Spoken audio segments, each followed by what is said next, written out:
तुमचाही एखादा दिवाणी दावा कोर्टात अनेक वर्षांपासून अडकला आहे का?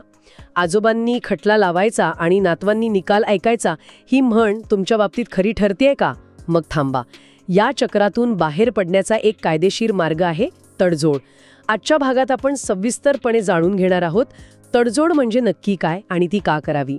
कोर्टात आणि कोर्टाबाहेर तडजोड करण्याचे प्रकार कोणते आहेत, तडजोड पुरुषेस म्हणजे काय आणि ती कशी तयार करायची, आणि सर्वात महत्त्वाचं, तडजोड कधी फायद्याची ठरते आणि कधी ती अजिबात करू नये.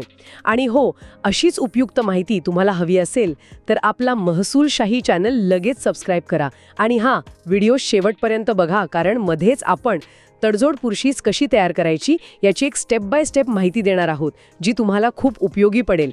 चला तर मग कायद्याचं आणि तुमच्या फायद्याचं बोलूयात.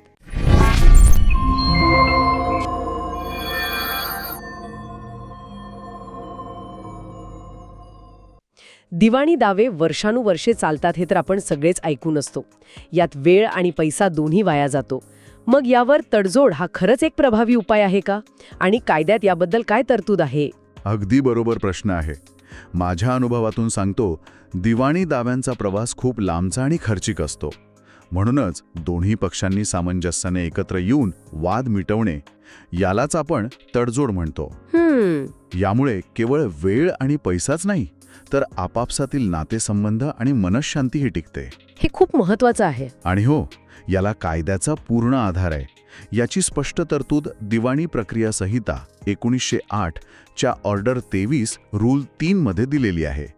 म्हणजे कायद्याने याला पूर्ण मान्यता दिली आहे. छान. म्हणजे कायद्याचा पाठिंबा आहे तर. पण ही तडजोड करायची म्हणजे नेमकं काय करायचं? याचे काही वेगवेगळे मार्ग किंवा प्रकार आहेत का? हो, नक्कीच आहेत. सविस्तर बघूया. साधारणपणे 2 प्रचलित प्रकार आहेत. अच्छा. पहिला प्रकार आहे वैकल्पिक वाद निवारण, ज्याला आपण ADR म्हणतो. ADR? हो, ऑल्टरनेटिव्ह डिस्प्यूट रेझोल्युशन. यातला पहिला उपप्रकार आहे मध्यस्थी म्हणजे मीडिएशन. कौटुंबिक किंवा मालमत्तेच्या वादांमध्ये, जसे भाऊ बहिणींचे किंवा पती-पत्नीचे वाद, न्यायालयच दोन्ही पक्षांना मध्यस्थामार्फत वाद मिटवण्यासाठी पाठवते. म्हणजे कोर्ट स्वतःच पुढाकार घेतं? हो, उद्देश हाच असतो की कुटुंबात कलह राहू नये आणि नाती जपली जावीत. बरोबर.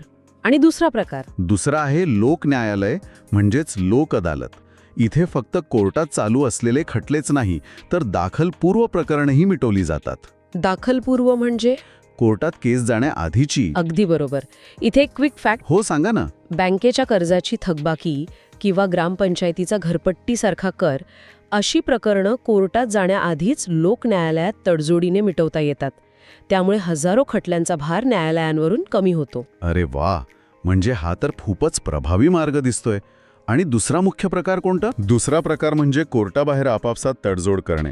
हा सर्वात जास्त वापरला जाणारा प्रकार आहे. म्हणजे घरातल्या घरात किंवा गावातल्या गावात मिटवणे? हो, दोन्ही पक्षकार नातेवाईक किंवा गावातील प्रतिष्ठित व्यक्तींच्या मदतीने एकत्र बसून चर्चा करतात. जे काही ठरतं ते एका कागदावर लिहून घेतलं जातं.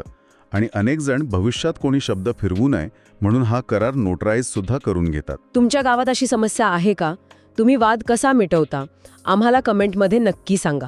पण इथे एक मोठा गैरसमज आहे. अनेक जण म्हणतात, आम्ही आपसात मिटवलंय, आता कोर्टात कशाला जायचं, उगाच हेलपाटे आणि खर्च. यावर तुमचं काय मत आहे? तुम्ही अगदी कळीचा मुद्दा मांडलाय. हा सगळ्यात मोठा गैरसमज आहे आणि तोच मी आज दूर करणार आहे. कोर्टाबाहेर तडजोड झाली तरी ती कोर्टाला कळवणं आणि कोर्टामार्फत करणं अत्यंत आवश्यक आहे. असं का? कारण जेव्हा तुम्ही ठरलेल्या गोष्टी तडजोड पुरुषीद्वारे कोर्टात सादर करता, तेव्हा न्यायालय त्यावर सही शिक्का देऊन तडजोड हुकुमनामा तयार करते, ज्याला कॉम्प्रोमाइज डिक्री म्हणतात. तडजोड हुकुमनामा? हो. आणि इथे दुसरा क्विक फॅक्ट सांगतो. हा हुकुमनामा न्यायालयाच्या अंतिम निर्णया इतकाच बंधनकारक आणि अंमलबजावणी करण्यायोग्य असतो. काय सांगताय? म्हणजे त्याची ताकद कोर्टाच्या निकालाएवढी असते? अगदी. याचा फायदा असा की जर समोरच्या व्यक्तीने ठरलेल्या गोष्टी पाळल्या नाहीत तर तुम्हाला नवीन केस करायची गरज नाही. मग काय करायचं? तुम्ही त्याच हुकुमनाम्याच्या आधारे कोर्टात दरखास्त दाखल करून त्याची अंमलबजावणी करून घेऊ शकता. वा, म्हणजे कोर्टाचा शिक्का असला की पुढे कोणी टाळाटाळ करू शकत नाही. हे लक्षात ठेवलं तर पुढे मोठा फायदा होईल. तुम्ही आता तडजोड पुरुषीचा उल्लेख केला. ही नक्की काय असते आणि ती लिहिताना सामान्य माणसाने कोणती काळजी घ्यावी? आमच्या महसूलशाहीच्या दर्शकांसाठी तुम्ही एक सोपी चेकलिस्ट सांगू शकाल का? हो नक्कीच. तडजोड पुरुषीश हा तुमच्या तडजोडीचा आत्मा असतो बरं का. ती तयार करण्याची प्रक्रिया पाहूया. 1. न्यायालयाचे नाव लिहा. सर्वात वर ज्या कोर्टात तुमची केस चालू आहे त्याचे नाव स्पष्ट लिहा. 2. केस क्रमांक नमूद करा. त्याखाली तुमच्या केसचा नंबर लिहा. 3. वादी प्रतिवादींची नावे लिहा. दोन्ही पक्षकारांची पूर्ण नावे व्यवस्थित लिहा. 4. दाव्याचे मूळ कारण सांगा. वादीनं दावा कशासाठी दाखल केला होता याचा थोडक्यात उल्लेख करा. म्हणजे थोडक्यात पार्श्वभूमी. बरोबर. 5. तडजोडीचे सविस्तर वर्णन करा. तुमच्यामध्ये नक्की काय काय ठरले आहे ते अगदी सविस्तर आणि स्पष्टपणे लिहा. यात अजिबात संदिग्ध नको. 6. अटी व शर्ती लिहा. जर काही विशेष कायदेशीर अटी व शर्ती असतील तर त्या नमूद करा. 7. पैशांच्या देवाणघेवाणीचा उल्लेख. कोणाकडून कोणाला पैसे दिले जाणार असतील तर ती रक्कम स्पष्टपणे लिहा. कधी देणार, कसे देणार हे सगळं. आणि 8. हक्क सोड असल्यास स्पष्ट नमूद करा. एखाद्याने मालमत्तेतील हक्क सोडला असेल तर त्याचा स्पष्ट उल्लेख असावा. शेवटी वादी, प्रतिवादी आणि त्यांच्या वकिलांच्या सह्या घेऊन ही पुरुषीस कोर्टात दाखल करायची असते. जबरदस्त. ही माहिती तर खूपच महत्त्वाची आहे. अशीच कायदेशीर माहिती सोप्या भाषेत मिळवण्यासाठी महसूलशाही चॅनलला सबस्क्राईब करायला विसरू नका. आता शेवटचा पण सगळ्यात महत्त्वाचा प्रश्न. विचारा. कधीकधी दबावाखाली किंवा भावनिक होऊन माणूस चुकीचा निर्णय घेऊ शकतो. तर तुम्ही सांगा, तडजोड नक्की कधी करावी आणि कधी ती करणं टाळावं? माझ्या अनुभवातून सांगतो, हा निर्णय खूप विचारपूर्वक घ्यावा लागतो. आधी पाहूया तडजोड कधी करावी. दाव्याच्या अगदी सुरुवातीच्या टप्प्यात. तेव्हा दोन्ही बाजूंचा अहंकार कमी असतो. दुसरं, जेव्हा वाद मित्र, नातेवाईक किंवा कुटुंबातील व्यक्तींविरुद्ध असेल, इथे नाती जपणं महत्त्वाचं. बरोबर. तिसरं, जेव्हा तडजोडीमुळे दोन्ही पक्षांचा फायदा होत असेल, एक विन विन सिच्युएशन असेल. आणि चौथं, जेव्हा केसमुळे होणारा मानसिक त्रास आणि खर्च आवाक्याबाहेर जात असेल. लक्षात ठेवा, कोर्ट कचेरीच्या पलीकडेही एक सुंदर आयुष्य आहे. खरंय, पण कधी करू नये? तडजोड कधी करू नये हेही तितकंच महत्त्वाचं आहे. 1. जेव्हा तुमच्यावर कोणी दबाव टाकत असेल. हो, हे तर नक्कीच. 2. जेव्हा तुम्हाला स्वतःचं नुकसान करून घ्यावं लागत असेल, म्हणजे समोरचा पक्ष तुमची अडवणूक करत असेल. 3.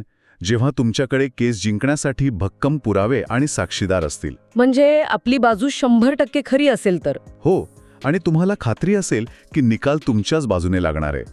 तेव्हा हक्क का सोडावा? ही टीप ऐकल्यानंतर तुम्ही तुमच्या एखाद्या प्रकरणात तडजोडीचा विचार करणार का?